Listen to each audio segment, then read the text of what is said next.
The Book of Boba Fett, Chapter 3, comes back to the main present storyline with less flashbacks this time, but is it as good as last week's big episode? Find out in our latest review of the Book of Boba Fett on Star Wars Lads.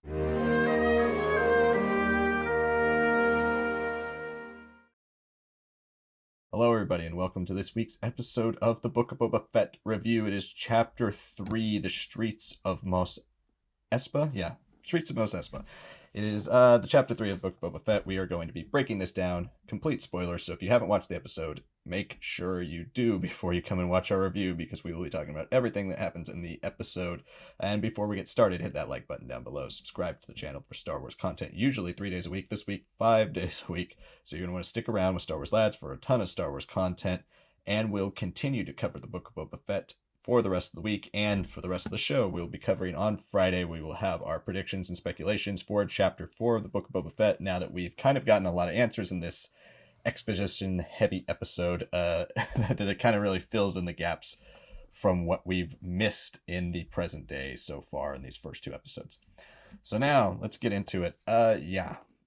There's definitely a mixed bag, like the first one. Yeah, I think the first episode to me had more logic flaws and more like basic structure plot flaws than this one. I think some of the things I don't like in this episode, first off, is the pacing. I think it's way too fast. There's a ton of story crammed in here, a lot of exposition that's just dumped and then left. Why are characters moving around? It's kind of like stuff's answered with sentence-long things. The twins are apparently leaving, so like we got this grand entrance for them to just disappear now. A lot of things that just seem like, where is this really going? I think hopefully Chapter 4 really cements the story and says, okay, this is how we're going to wrap it all up moving forward. But I'm still left confused by the way they're planning and plotting this whole series after watching this episode. But there are a lot of things that work, including some character introductions, a great fight scene with Black Chrysanthemum. Again, finally getting to see him in action, and hopefully we get to continue to see him moving forward, because that's kind of wrapped up all of a sudden too. It's an episode that just at times feels very un-Star Warsy to me as well. I did not realize Robert Rodriguez directed this episode until it ended and I saw his name pop up. But I wrote down in my notes before the episode was even over, this feels like Alita Battle Angel, and he directed that movie. We got this new biker gang that Boba basically adopts and takes up under his wing as his new guards, kind of like special ops guards, because the Gamorreans, you can only do so much with 2 Gamorreans. And I don't dislike them, and I think they can grow, but their designs, I was not really feeling it as a Star Warsy design. To me, the way the arms kind of like come apart, they all have like their little gadgets. Like one guy's got a little foot that he just like opens up his heel, and he has like a spike that he's poking at the engines and stuff of the major domo of the mayor. Stuff like that did not feel very Star Warsy to me. It was very cyberpunk, very Alita. And yeah, I don't know. I didn't love this episode. I'm not gonna lie. It was very mixed for me.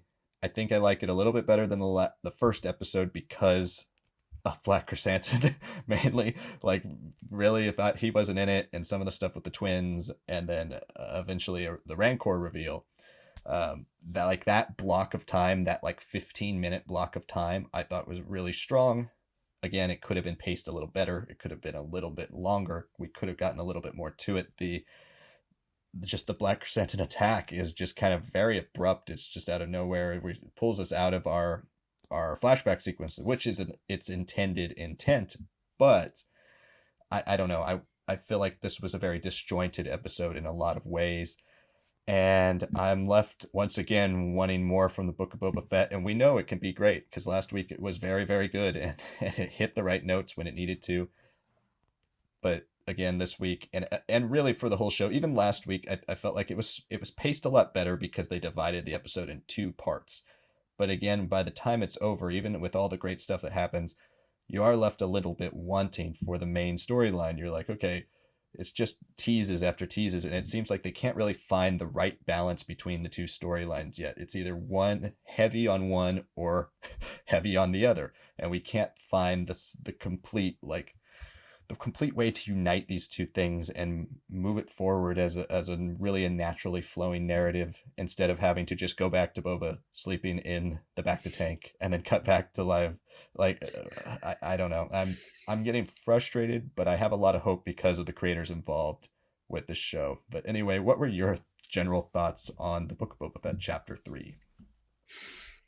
Well, it certainly is a Robert Rodriguez episode. I was doing some research before the Book of Boba Fett came out, and apparently he's directing 2 episodes. So I was like, okay, I hope he doesn't do one of the later ones, because if he does the one of the later ones, that could really throw a show off of its balance. Because I mean, I've seen several Robert. I mean, we've all grown up with like Spy Kids, and we've grown up just watching From Dusk Till Dawn. If you want to get a little older, like he has a style that is, I don't know what's the best way to put it. He likes to push boundaries. I think he really does. But I think he's one of those guys who's like Lucas became obsessed with what can the craft evolve into, and because he did that, it changed his whole style and it became almost a little bit too much like he's making his story the back burner, and he's making the effects the like huzzah hurrah, and he's a lot more frenetic as an energy just in general. I mean, if you look at Spy Kids, those are not like amazing films, but for kids movies they're good, and his style is very fitting for a younger audience, especially with how he pushes just what can I do with this technology and all that. And I was seeing him in another thing. On John Favreau has the Chef Show on Netflix, and it's based off of working with uh, Roy Choi on the Chef movie, and they make a ton of different foods. They go to different restaurants, meet up with people, and there's an episode with Robert Rodriguez, and in a way, I feel like it epitomizes what I felt about this episode, because he will do anything new and, in a way, a little unnecessary. Like he does this whole cauliflower pizza when he has all the ingredients to make a pizza, like a cauliflower stuffing crust, and you can tell he's passionate. You can tell he's excited. You can tell that, in a way, he is a true filmmaker because he always loves to try something new and add it and tinker. He's never just content with what he knows and what he's known for. But that works better in a movie than it does a TV show episode. And he always cuts it short in his movies abruptly, and in a way you can play it off as, okay, that's cinematic, that's his language. In a TV show, you really can't, especially if you're sharing it amongst other people who are trying to watch the show, eventually binge the show and get a little bit of meaning out of it. And that's my biggest issue with this, because he does so many things right here compared to his first episode. And the first episode, like you said, there were some like structural issues just in general. Like, what's the point of going here? Why are we spending so much time being so slow about this when we could spend a little bit more time just getting to know, hey, Boba just came off his Mando season 2 appearances. Let's get some like a little footprint. Like, what do these flashbacks tell us that wouldn't be already better served by telling it in the present day? But then we got the second episode, which was frankly just incredible. I know it's very tropey in a lot of ways, but it's the best way of using all those tropes. And then we get back to this episode, and immediately I knew something was just like the energy was different. It just didn't feel as epic and grand and thematically rich. And then I saw the action. I was like, all right, this is clearly a Robert Rodriguez episode. Like I didn't even need to have the whole episode. I saw what it was right away. That being said, I do like to stick to the positives, and where he does push this show, where he does come off as more quirky, Robert Rodriguez, it does help different elements shine. Like, yes, like you're saying, the twins have a grand entrance in the last episode and they're gone. But to replace them, we've gotten none other than Danny Trejo. And I will always love seeing Danny Trejo. Just that will never go away. And as a ranker pit, like trainer, like that's perfect to me. It's just like a role that if it's demanded, he'll come do some action, but otherwise, Danny Trejo as a sweetheart is like one of his best roles. Like anytime he plays like this guy who looks rough, but he's like definitely like a softie in the inside, like it's perfect. And it works in this legacy of like Rancor pit trainers. They're emotional guys. You got to have a connection with these Rancors. And I loved everything with the Rancor. Like I loved just the emotional bond. I like how Boba is definitely hinting that he's like, yeah, he straight out says it. I'm gonna ride this Rancor. Like, he's like, yeah, I don't want to litter, but riding a Rancor around would probably serve the same purpose, if not be more menacing, show off his authority. So I like the things that he's setting up. I like his banter that he put with the droid 88 or whatever it's called. Just pops out of nowhere. And he's not in a way that feels like annoying like C3PO can be. He just feels like, oh shit, I gotta tell the boss this. Oh, I can't say his name. He's like, dude, it's Jabba. He's dead. Oh, okay. I just didn't want to threaten you. He's like, no, well, now I'm insulted. Like, there's good banter things that he's doing. Maybe a little less Fennec in this episode than I would have liked. But then there comes the whole biker gang, and I actually like the biker gang. I don't even mind like the Vespa look of their designs. It's just the chase is so slow. It's so slow. Like the major domo's already a comedic character who's trying to be serious, and that's a very difficult balance that I think is going well enough. And Stephen Root's character of like the water broker, like sure, he's just like a cameo guy, whatever. But this is a gang that is gonna like fortify Boba's family. They're gonna join the family. And I know they're the young kids, they're supposed to be a little bit more like edgier and all that. So I actually don't mind their designs. But this is an example of where having the stagecraft technology of the volume, I feel is very limiting. Because we've seen an amazing chase in Solo Star Wars Story. We've seen young Han, young Alden pull off insane stunts, idiotic stunts, things that don't pan out, but you can feel the rush of the engine. You can see the camera sweeping across the back. There's something just fast paced but beautiful about it. This was just like they're chugging along, like up, down. And I'm like, you're just going 30 miles per hour. It's really not that bad. Like when the guy crashes into it, like into like some job effigy and then some table, he doesn't get flung far away. He just like flung a foot out. So I'm like, they're not going fast, right? So that was a dip. And then there's also like something like the Black Chrysanthemum fight. It just happens. Like I thought he'd come back maybe in another episode. Maybe we're gonna spend a little bit more time with the twins, and then that's their attack eventually after building up something. But it just happens. It pulls him out of the flashback, and that was the only part I didn't like about it because everything else was fine. I still have questions about why Boba is just weak, is just just getting pounded. Like I know reading the comics, Chrysanthemum's got a metal skeleton. Obviously, element of surprise always helps in fights and all that. And he's a Wookiee, sure, but you gotta give Boba Fett some fighting chance. And he does do better, but then he gets whooped into like the side of his back to tank like 5 feet in the air. And I'm just like, okay, but then we get something like the flashback. It's rushed as much as it is, but you can see Tamora Morrison just killing it as always in these flashbacks. Like just his face acting, with his stuff with the pikes. It feels like they're developing something, and bam, they're just wiped out, and the whole clan of Tuscans is gone, except for possibly the female warrior because we don't really see her body. And that's really what this episode was like. So many highs, so many just strange choices, just cut between all these different things instead of naturally progressing between them. Make this like 45 minutes or 42 minutes, something around there. Making this like a 36 minute episode for this many different things, it just feels like it makes Boba feel more incompetent than he is. Like he should be a confused guy. He clearly does not know what he's doing here. But there's too many scenes of him feeling like, oh, he knows exactly what he's doing, but then being caught out of surprise and then having some random banter with a guy with I'm just like, choose a tone, choose some balance. Because everything about episode 2 was nice and balanced, ups and downs when it needed to be, when the story asked for it.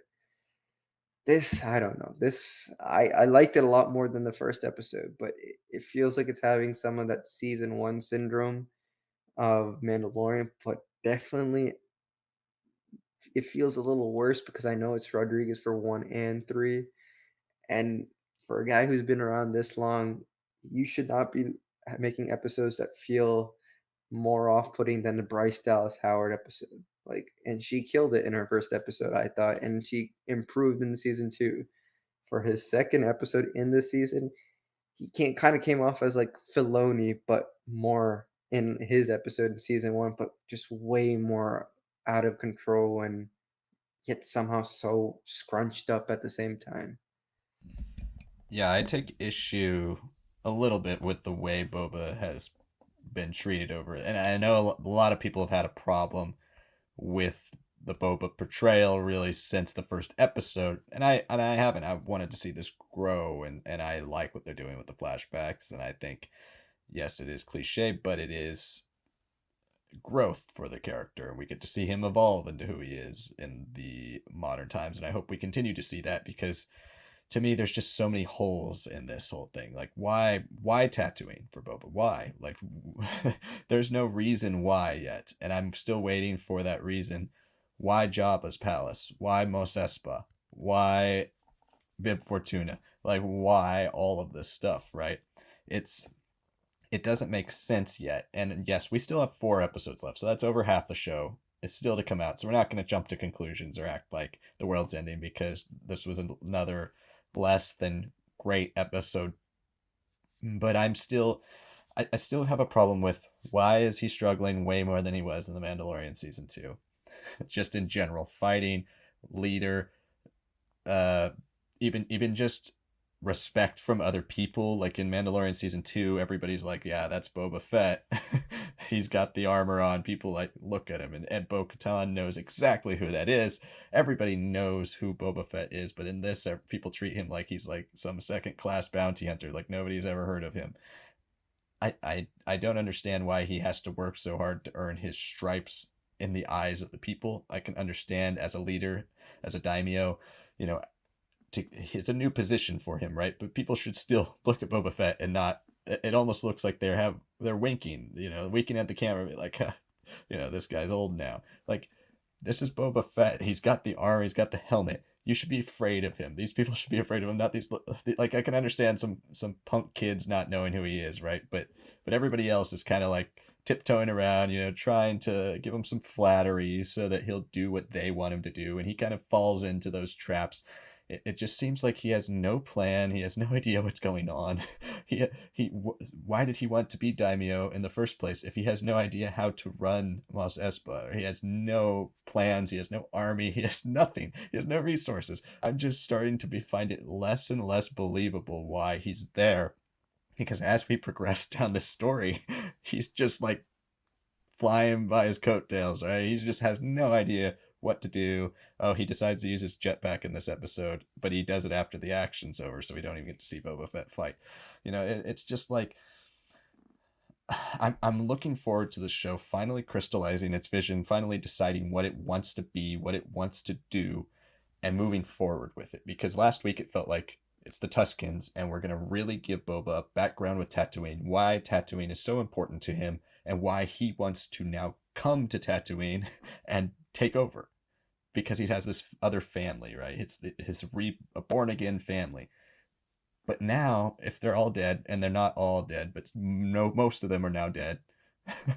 The twins are leaving. Why is he there? Like, yes, he's a private contractor for Jabba for so many years. Okay, but I mean, he's private contractor for Jabba who goes off planet to do stuff. Why Tatooine? Why Jabba's palace? I'm still not getting my answers with all that, and hopefully everything starts to combine a bit more. But I'm still feeling, this is the first episode I felt like I've been this frustrated, just because I felt like it's gonna come, and then we finally get our episode that is 75 90% present day stuff. Not even so, it's 90 and 10 basically. And it really doesn't explain anything. All the mystery we started last episode is now wiped away. Black Chrysanthemum might not be back. I'm sure he will be, but he's dismissed. The twins are gone. The Pikes are now part of the big scheme. But why the Pikes? Boba doesn't really have a big relationship with the Pikes in the past. It makes more sense for him to have the Hutts as an opponent than the Pikes. maybe Crimson Dawn is behind the Pikes and they're controlling everything. And ultimately, if we get there, that'll make more sense. But to me, the Pikes, other than the fact that they're probably the ones who sent the Nikto Sand Riders to go kill his Tuscan family, other than that, there's really no reason for the Pikes to be in this situation. To me, it's just like we're taking a lot of world building things with Boba Fett, and as great as it is to see Black Chrysanthemum here as a step for comics and books to become more important, we're also taking a step back because we're ignoring all the things that have happened to Boba Fett in comics and books and being like, yeah, we're going to give him new things to fight because there's other lot more logical things to me from his past that we've seen in canon that he can do. But right now we're just kind of fumbling for who is going to be the big bad. We keep switching it up. And yeah, maybe all this, they mentioned a syndicate war. They said the Pikes are coming for war. Who are they coming for war against? Boba? Because Boba has nobody, right? So they're just coming after Boba. I don't really consider that a war. So hopefully, maybe the Hutts do become back involved. Maybe Crimson Dawn does show up. Maybe the Black Sun shows up because I'd love to see Black Sun in live action. Maybe we get our new War of the Bounty Hunters 2.0. But right now, it just seems like I can't find the direction of this show, and not in a oh, I'm trying to figure out the mystery sort of way. It's just like, I don't know what your tone is. I don't know really what you're going for here.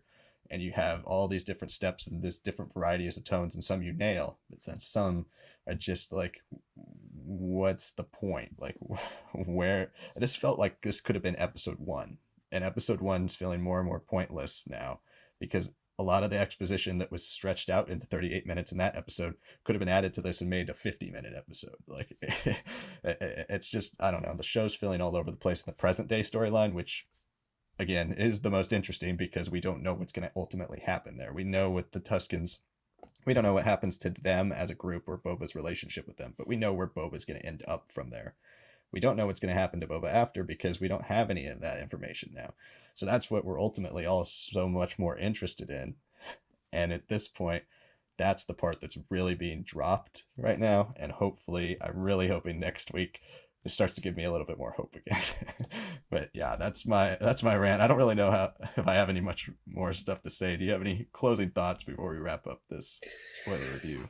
Yeah, I mean, I will say I don't think the Pikes are the villains. All right.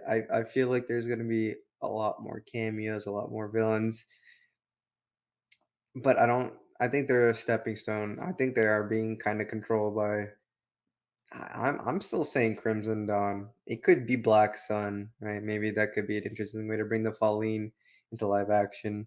Um, Especially ties in with War of the Bounty Hunters. I'm, I do agree. I think episode one and this episode could have been combined, and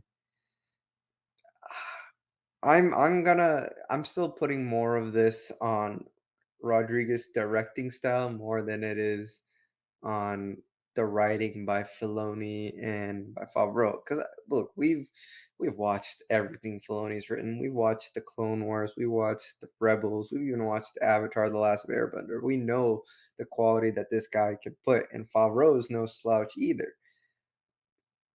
But this is 7 episodes instead of 8 episodes, so there isn't as much, freedom to just kind of be a little sloppy. Because look, if you looked at the first season of Mando, those first three were really great. Even if you don't love the second episode, it was a perfect, just one-on-one, intimate time spent between Grogu and Mando, and just the conditions, the forest, the Mudhorn, some iconic imagery, right? This feels like a show that is just about ready to like just move into what it's really about to be. But it felt like it just was this episode was just shoving all the things that it wanted to just characterize right away. So that once like you spend more time with these characters and all that, it feels like, okay, man, we've seen so much of them already just in these first 3 episodes. So now we can build off of them when they come in and out of the picture. Obviously, we're gonna get that girl of the speeder gang. She's gonna become more prevalent. Um, and I think she could be a good character. Sophie Thatcher, I've heard some pretty interesting things about her as an actor, so I'm excited to see what she's got. Demar Morrison is still carrying this for me, even if he's not characterized as great as he could be. I think he still is that dude. I think he's just carrying himself so well. And you can see that he's definitely playing into that confusion, that frustration of like just every time, like literally, this is like, if you think about it, this is a day where like he literally cannot do anything right other than just get these kids who are silly and dumb, sure, but that's the only one right thing he did as daimyo today. Like oversee just some like, okay, this guy's ripping them off. These kids don't have anything to do with it or their life. Okay, come with me, take the money or don't, and that's how we're gonna roll. So that feels like the only action he took today that was like good for him. The rest is just like being slapped around, falling up and down the staircases. Every time you're trying to do something, you're out of it. But that being said, I think we're gonna be in a good position because Rodriguez is done with his episodes. I can appreciate the guy for what he's brought to filmmaking and his unique voice, but he's had his 2 episodes.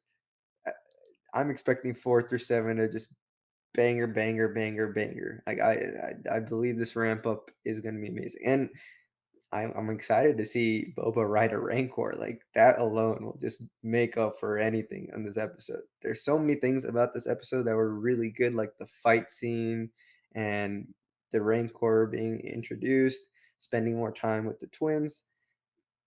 The flashback, as short as it was, those are all great. You get rid of that or improve that speeder sequence and put some real CGI instead of just stagecraft technology and give a little bit more time to this episode, I think I'd love it because there were some very interesting things about like, okay, we had this whole question in our speculation video from last week, which you guys can check out. It's like, how the hell did Bib Fortuna rule? Obviously, he didn't rule because he was underneath the huts. He didn't rule because he kept things quiet and pretended Job was there.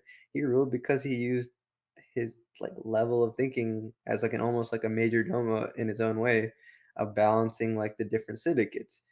So in a way, I can understand Boba's position of like he's just a dude and everyone's just watching him right now and throwing obstacles at him. But now I expect him, all right, you've gotten at least this new crew. You've gotten the respect of Black Chrysanthemum, who's gone. The Huts are going to leave you alone. You understand that the Mayor's got the Pikes and that connects to your past with the Tuscans. Now you have a reason to like fight them, crystallize your reason with more flashbacks and whatever else needs to be why you have to be on Tatooine and we go from there. And I think episode 4, I'm very confident we're gonna return back to episode two's level of just like, yes, that was awesome. That's epic. That's Boba. Everything else, because this episode was just like, man, it's the ups and downs of the show. Struggle, amazing flashbacks, episode 2, and then back to that struggle and more confusion. So I'm expecting the up and up, and I don't expect to go down again. That's my hope for this show. I love the optimism. I'm also optimistic in how the show finishes up because it does seem like they might know their end game, but they don't know how to get there. I I appreciate the information that they provide, and they I still have a writing problem with it in general with exposition dumps in the first 5 minutes of each episode. Like the cold open for this episode was 10 minutes long. Like I don't know. I still have some writing problems with some of this stuff, but I feel like they're starting to at least position themselves in a direction which the first episode felt pretty directionless. Now, at least they're going in a direction that we can kind of see. And if it is an all out bounty hunter war between crime syndicates, I'm here for all that. And I think they are going to deliver. I think with comparing it to The Mandalorian as well, the first episode wasn't amazing. Second and third ones were really good, but I think my expectations overall were just far lower for The Mandalorian because we had never seen anything on Disney live action or any live action Star Wars story on television before. So with Boba Fett now, with the budgets a lot bigger than they were for Mandalorian season 1, with the confidence of this being the Mandalorian season 2.5, I think I'm just expecting more and more cohesion from the storytelling, especially because it is the storytellers behind that series and this is their substitute for that season. It's not like they're doing 5 projects at once. This was the one that they worked on in 20 for this year. And now it feels rushed, and I'm worried that it's one thing to rush to get us to a good ending. It's a different thing to rush it all the way through. Hopefully we find that balance. But thank you guys so much for watching our Book of Boba Fett Chapter 3 review. This was the Streets of Mos Espa. Comment down below. Let us know what you thought of this episode. Did you love this episode and think it was the best one yet? Let us know why down below. If maybe you didn't like this one at all. We were both in the middle. And so, yeah, let us know your thoughts on this. And if you want to stick to the Boba Fett conversation, as always, on Fridays, we do our Chapter 4, or it'll be the next chapter speculation videos. So you'll want to check that out. It will be releasing on Friday, Chapter 4, the Book of Boba Fett predictions and speculation. If you haven't checked out our other videos this week, check out our Monday video, which was a non-spoiler review of The Fallen Star, the newest book from the High Republic and Claudia Gray. You'll want to check that out. And then yesterday's video was another video of 10 characters that could be in live action Star Wars stories from Canon. I ran down some characters from books and comics specifically because of the appearance of Black Chrysanthemum. So check that out, comment below in that video, and let me know which characters you want to see. And then if you haven't followed our channel lately, you know that we usually do comic reviews, and we didn't last week because there's only one. Tomorrow we will be returning with comic reviews and reviewing, I think, 5 comics. So that will be a big, big day for comic reviews, including the Eye of the Storm #1 from the High Republic that will give us the backstory on Marchion Ro. So yeah, big rest of the week and big week so far for Star Wars Lads, and it will continue to be big as we get through the Book of Boba Fett. So thank you all so much for checking out all of our content, and we'll see you all in the next video.